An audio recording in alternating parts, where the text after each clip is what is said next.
చెప్పి వాళ్ళు రిస్ట్రిక్ట్ చేస్తే వాళ్ళు కూడా దానికి భయపడి బాధపడి చాలా మంది కోర్టులకు వెళ్ళిన సందర్భాలు కూడా ఉన్నాయి అధ్యక్ష. ఈ రోజు కోర్టులో దగ్గర 7 రిట్ పిటిషన్లు మహిళా కార్యదర్శికి సంబంధించి ఆ పోలీస్ డ్రెస్ విషయంలోని కానీ వీళ్ళు జాబ్ చార్ట్ ఒక అవగాహన లేకుండా డబ్బులు ఇచ్చుకొని పెట్టుకున్నాడు కదా, ఆ మేధావులందరూ కలిపి ఆల్రెడీ 12,000 మంది వీళ్ళు పనిచేస్తున్నారు కదా, వీళ్ళని వాళ్ళు పోలీసుల కింద కన్వర్ట్ చేసేస్తే వాటిని తగ్గించి వచ్చని ఒక ఉచిత సలహా పడేశారు అధ్యక్ష. దానికి వెనకాతలు ఒక పోలీస్ డిపార్ట్మెంట్ మీద ఒక అవగాహన, పోలీస్ రిక్రూట్మెంట్ మీద ఒక అవగాహన, వాళ్ళ తాలూకా జాబ్ చార్ట్ మీద ఒక అవగాహన ఉండుంటే ఇలాంటి పని చేసి ఉండేవారు కాదు అధ్యక్ష. ఈ రోజు వీళ్ళ పరిస్థితి ఏమైపోయిందంటే వీళ్ళు వెళ్ళి రిపోర్ట్ చేయాల్సింది గ్రామ సెక్రటరీకి రిపోర్ట్ చేయాలి. వీళ్ళ అడ్మినిస్ట్రేటివ్ పవర్స్ ఎక్కడ ఉంటాయంటే పోలీస్ డిపార్ట్మెంట్ దగ్గర ఉంటాయి. వీళ్ళకి జీతం ఇచ్చేదేమో ఎంపీడీఓ, లీవ్ ఇచ్చేదేమో ఎంపీడీఓ, మళ్ళా తిరిగి ఒకవేళ ట్రాన్స్ఫర్ అవ్వాలంటే డిపార్ట్మెంట్ కలెక్టర్ దగ్గరికి వెళ్ళాలి అధ్యక్ష.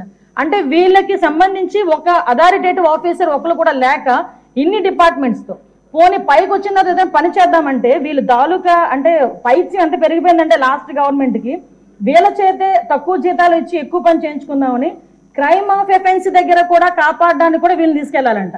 నాన్ బెయిలబుల్ వారెంట్లకు సంబంధించి వీళ్ళు సపోర్ట్ చేయాలంట. అక్కడికి వెళ్ళి మహిళా సంరక్షణ కార్యదర్శుల కింద, మహిళా రక్షణ కార్యదర్శుల కింద అక్కడ ఉన్న అవగాహన కల్పించడం, లేకపోతే ఐసిడిఎస్ సంబంధించి ఏదైనా మిడ్ డే మీల్స్ చూడడం అంతవరకు ఓకే. ఆఖరికి పోలీస్ డిపార్ట్మెంట్ కి వాళ్ళ ఇన్వెస్టిగేషన్ లోని కూడా వీళ్ళు హెల్ప్ తీసుకొని చేసుకునే పరిస్థితి కనిపించింది. లాస్ట్ గవర్నమెంట్ లో చాలా మంది మాతోనే మొరపెట్టుకున్నారు అధ్యక్ష. మేము ప్రతిపక్షంలో ఉండేటప్పుడు పోరాటాలు చేసేటప్పుడు మాకు సెక్యూరిటీ కింద మమ్మల్ని ఆపడానికి, సెక్యూరిటీ కూడా కాదు మమ్మల్ని ఆపడానికి ఈ మహిళా కానిస్టేబుల్ తో పాటు మహిళా పోలీసులు కూడా పంపించేవారు. మేము అడిగేవాళ్ళం మీరెవరమ్మా మహిళా పోలీసా మహిళా కానిస్టేబుల్ అంటే మహిళా పోలీస్ అండి అని.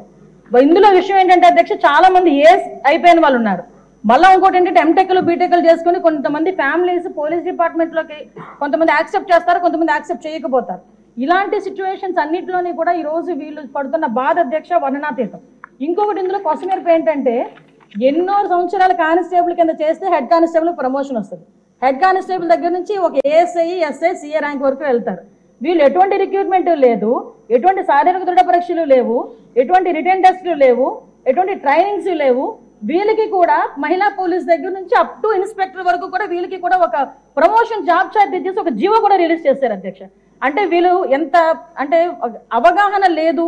అప్పుడు మనందరూ అనుకునే వాళ్ళం తొగ్లక్ పరిపాలన అంటే దానికి ఇది ప్రత్యేక సాక్ష్యం కింద మనం ఈ మహిళా రక్షణ కార్యదర్శుల గురించి చూడాలంటే ఇది మనం చెప్పుకోవచ్చు అధ్యక్ష.